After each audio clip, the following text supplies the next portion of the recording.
faculty, staff, parents, family, and most of all to the incredible class of 2015. Thank you so much for having me. It is truly an honor.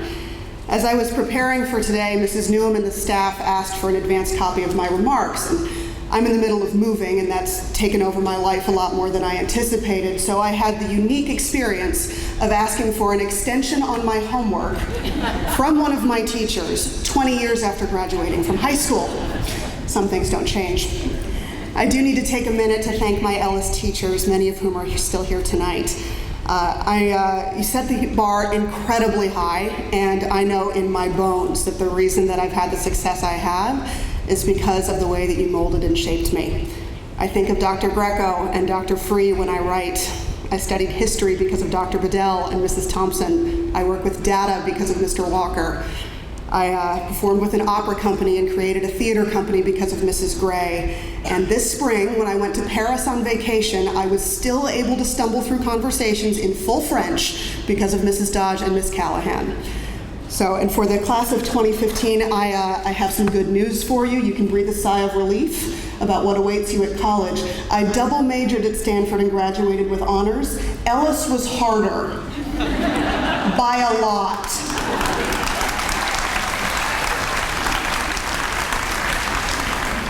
So for you, the class of 2015, everything is about to change. This moment, right now, is a fulcrum that the rest of your life is going to turn on. Leaving Ellis, entering the world, going to college. You're about to be shot out of a cannon. And that can be incredibly exhilarating and also incredibly scary. Change is hard. But the one thing I can tell you with absolute certainty is that change will be the one constant in your life.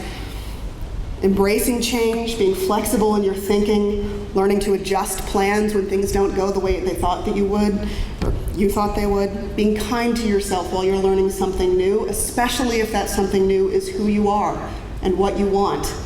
That's the work of your next chapter. 20 years and 2 days ago, I sat up here in my white dress and my white hat, and I thought I had everything figured out.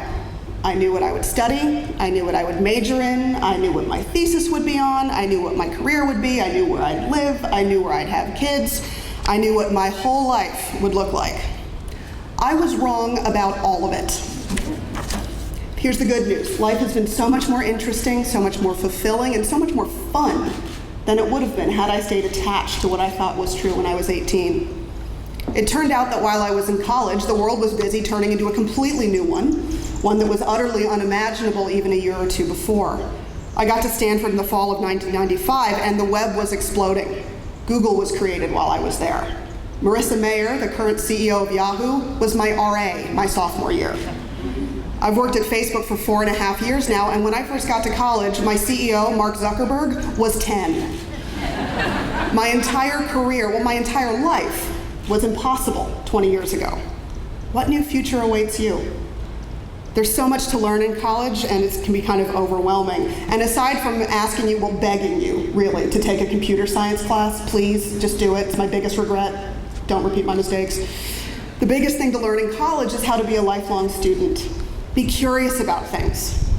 When I hire someone for my team at Facebook, curiosity is the #1 thing I look for. I can't teach it, and it's the single biggest indicator that someone will be a tremendous asset to the team. It's the difference between complacency and interest, between a life lived within boundaries and a life that is one of exploration.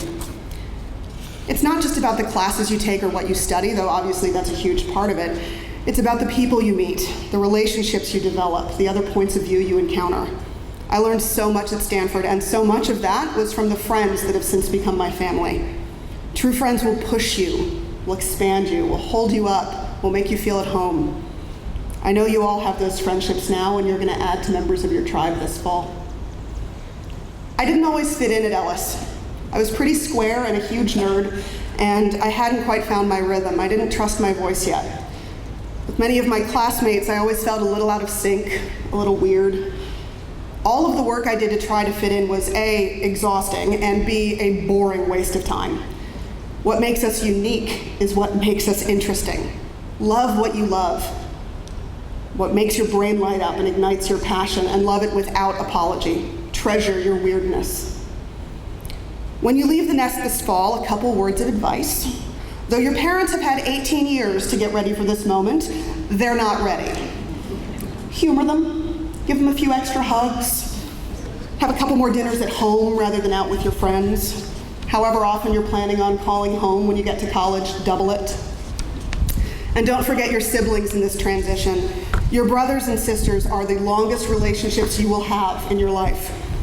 They can drive you 18 kinds of crazy because of how well they know you and how easily they can get under your skin, but the profound gift of their friendship in adult life is valuable beyond measure.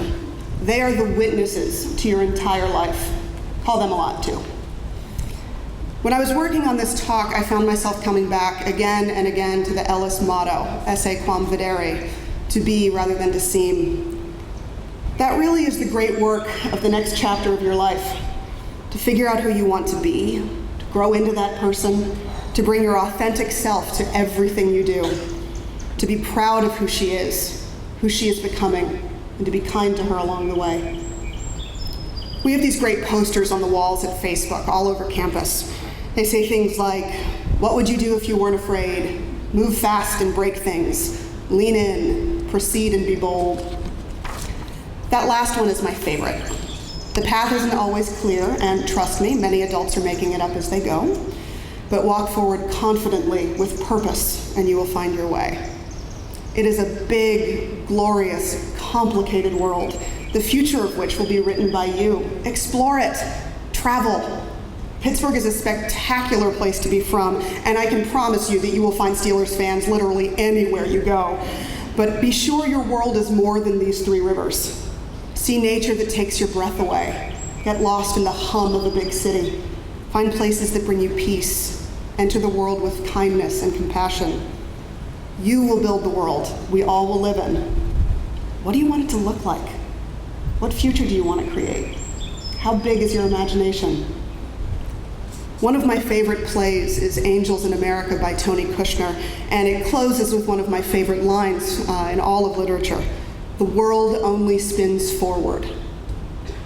That's absolutely true, but what it doesn't say is how that change happens. It happens through hard work, every day, pushing for what is just and right and true, one incremental step at a time. That is the work of a great life.